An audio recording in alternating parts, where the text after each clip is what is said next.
اور حضور صلی اللہ علیہ وسلم خود امام رہے آخر عمر تک. جب بیماری اتنی زیادہ ہو گئی کہ آپ مسجد میں آنے کے قابل نہ ہوئے تو اب مسجد کا نماز کا امام حضور نے ابو بکر کو بنایا. فرمایا مرو ابا بکر فلیصلی بالناس، ابو بکر سے کہو وہ نماز پڑھائے. سیدہ عائشہ نے عذر کیا، ابو بکر نرم دل آدمی ہے، آپ کی مصلی پہ کھڑا ہوگا، روئے گا، اس سے ضبط نہیں ہوگا، برداشت نہیں ہوگا. فرمایا ہاں ہاں میں جانتا ہوں، انکن لصواحب یوسف، تم یوسف کی عورتوں کی طرح اوپر سے کچھ باتیں کرتی ہو، تمہارے دل میں اور بات ہے. میں پھر بھی تمہیں کہہ رہا ہوں مرو ابا بکر فلیصلی بالناس، ابو بکر سے کہو وہی نماز پڑھائے، ابو بکر سے کہو وہی نماز پڑھائے. اس لیے کہ حضور بتانا چاہتے تھے کہ تمہارے دین کا وہی جو میں جس کو امام بناؤں گا آج وہ تمہارے دین کا امام ہوگا، نماز کا امام ہوگا، کل وہ مسلمانوں کی دنیا کا بھی امام ہوگا. مسئلہ صرف نماز کا نہیں تھا، آج مصلی حوالہ کرنے کا مقصد تھا کہ دستار حوالے کرنی ہے. مصلی حوالے کرنے کا مقصد یہ تھا کہ خلافت حوالے کرنی ہے. مصلی حوالے کرنے کا معنی یہ تھا کہ اب مسلمانوں کو ابو بکر کے سپرد کرنا ہے. مصلی حوالے کرنے کا مطلب یہ تھا کہ اسلام میں جو حکومت کا سربراہ ہوتا ہے وہی مسجد کا خطیب اور امام ہوتا ہے. جب خطیب اور امام حضور نے ابو بکر کو بنا دیا تو میرے بعد خلیفہ بھی ابو بکر ہوں گے. اس لیے حضور نے مصلی حوالے کروایا. روایات میں آتا ہے ابو بکر موجود نہیں تھے، کہیں گئے ہوئے تھے، نماز کا وقت تھا. لوگوں نے ایک صحابی کو پکڑ کر مصلی پہ کھڑا کیا، حضور حجرے سے دیکھ رہے تھے. آپ نے 3 بار فرمایا لا لا لا، نہیں نہیں نہیں، اب اللہ والمؤمنون الا ابا بکر، مرو ابا بکر فلیصلی بالناس، ابو بکر نماز پڑھائے. ایک روایت میں تو میں نے یہاں تک پڑھا اور میں یا بلال ناد بالناس، بلال اٹھو اعلان کر دو کہ میرے بعد خلیفہ ابو بکر ہوگا اور ابو بکر کے بعد عمر ہوگا اور عمر کے بعد عثمان ہوگا. اٹھو اعلان کر دو. پھر منع کر دیا، فرمایا یا اب اللہ والمؤمنون الا ابا بکر، اللہ اور ایمان والے ابو بکر کے علاوہ کسی کو اپنا امام اور میرا جانشین قبول نہیں کریں گے. یہ مسئلہ آپ نے امت کے سپرد کیا کہ یہ امت کا امتحان ہے، امت کیا کرتی ہے، اور امت بھی اس امتحان پہ پوری اتری. ایک روایت میں آتا ہے آپ نے فرمایا عائشہ ادعو اباکا و اخاکا عبد الرحمن، اپنے ابے کو بلاؤ، اپنے بھائی عبد الرحمن بن ابی بکر کو بلاؤ تاکہ میں خلافت لکھ دوں، میرے بعد خلیفہ ابو بکر ہوگا. پھر فرمایا چلو رہنے دو، یا اب اللہ والمؤمنون الا ابا بکر، مسلمانوں کو میرے مزاج کا پتہ ہے، دنیا جانتی ہے کہ حضور کے بعد نمبر آتا ہے تو ابو بکر کا آتا، دنیا جانتی. میں یہاں بیان کر چکا ہوں ہجرت کے موقع پر اللہ نے حضور کی رفاقت کے لیے ابو بکر کا انتخاب کیا. ہجرت کے موقع پر مشرکین مکہ نے اعلان کیا کہ جو شخص حضور کو گرفتار کرے اور ابو بکر کو گرفتار کرے 2 آدمیوں کی دیت دیں گے، 200 اونٹ دیں گے.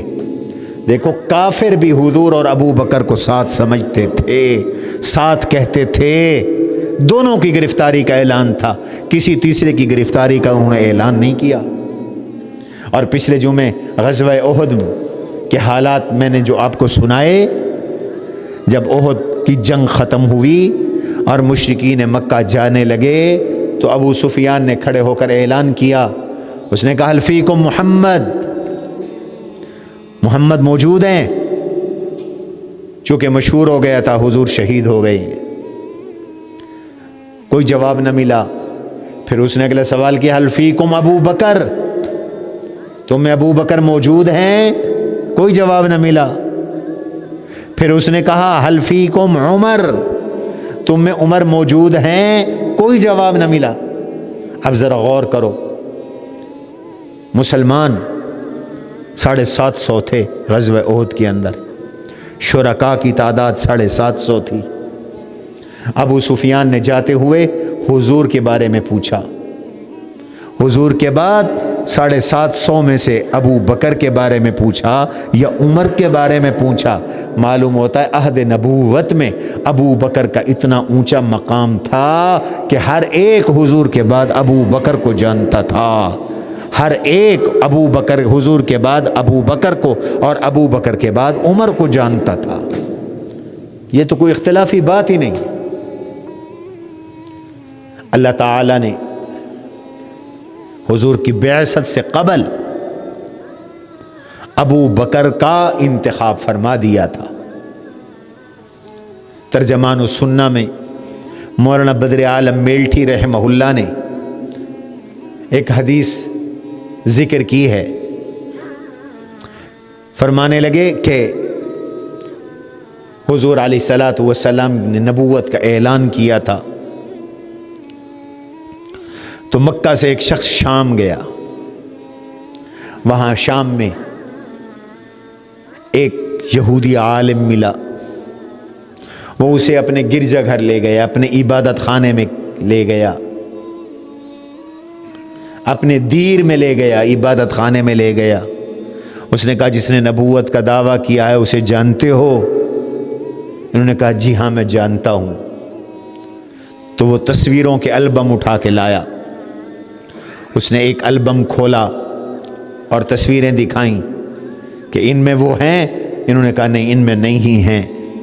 پھر دوسرا البم اٹھایا اور اس البم کو کھولا اور دکھایا کہ ان میں وہ ہیں، تو وہ ورقے پلٹتا چلا گیا، پلٹتے چلا گیا، پلٹتا چلا گیا۔ بالآخر ایک ورقہ پلٹا تو کیا دیکھتے ہیں کہ اللہ کے نبی صلی اللہ علیہ وسلم کی کوئی شبیہ یا تصویر اس نے بنائی ہوئی ہے علامات سے دیکھ کر، جو علامات پچھلی کتابوں میں حضور کے آئیں، اور آپ کی ایڑی کے ساتھ ایک شخص چمٹا ہوا ہے۔ تو میں نے دیکھا تو وہ ابو بکر تھے۔ میں نے پوچھا یہ تمہیں کہاں سے معلوم ہوا؟ کہنے لگا کہ ہماری پچھلی کتابوں میں ان دونوں کا تذکرہ آیا ہے، جہاں حضور کا تذکرہ آیا ہے وہیں ابو بکر کا تذکرہ آیا ہے۔ اس لیے فرمایا کہ ابو بکر و عمر، ایک مرتبہ آپ نے بڑی پیاری بات فرمائی، بس بات ختم کرتا ہوں، میں خود زیادہ نہیں بول سکتا۔ ایک مرتبہ ارشاد فرمایا ابو بکر وزیری یقوم مقامی، ابو بکر میرا وزیر ہے، میرا قائم مقام ہے۔ عمر ینطلق بلسانی، عمر تو میری زبان میں بولتا ہے۔ عثمان منی وانا من عثمان، عثمان مجھ سے ہے، میں عثمان سے ہوں۔ وانا منک یا ابا بکر تشفع لاممی امتی او کما قال، ابو بکر تو اور میں ایک جیسے ہیں، قیامت کے دن جیسے میں اپنی امت کی سفارش کروں گا تو بھی میری امت کی سفارش کرے گا۔ اس لیے خیال کرنا ابو بکر کو بک بک نہ کرنا۔ حضور فرماتے ہیں تشفع لامتی، قیامت کے دن ابو بکر کی شفاعت سے جنت ملے گی۔ جس کے لیے ابو بکر کی سفارش ہوگی اسی کو اللہ جنت عطا فرمائیں گے۔ حضور علیہ السلام دنیا سے چلے گئے، اب آپ کی تدفین، آپ کا کفن، آپ کا دفن، یہ امت پہ پہلی مرتبہ حادثہ پیش آیا تھا، کسی نبی کی رخصتی کا۔ کچھ سمجھ میں نہیں آ رہا تھا، جنازہ کیسے پڑھیں، پڑھیں نہ پڑھیں، غسل کیسے دیں، کون غسل دے، دفن کیسے کریں، یہ سارے فیصلے ابو بکر نے کیے، علی المرتضیٰ نے مانے۔ یہ فیصلے ابو بکر کے چلے۔ امت کو ہر مشکل مقام پر ابو بکر کی ضرورت پیش آئی، ابو بکر کھڑا ہوا، ورنہ تو جھگڑا ہو سکتا تھا۔ ابو بکر صدیق نے فرمایا میں نے حضور علیہ السلام سے سنا تھا نبی جہاں فوت ہوتے ہیں وہیں دفن ہوتے ہیں، لہذا حضور کا روضہ اطہر وہی بنے گا جہاں پر حضور کا انتقال ہوا، وہ سیدہ عائشہ کا حجرہ تھا۔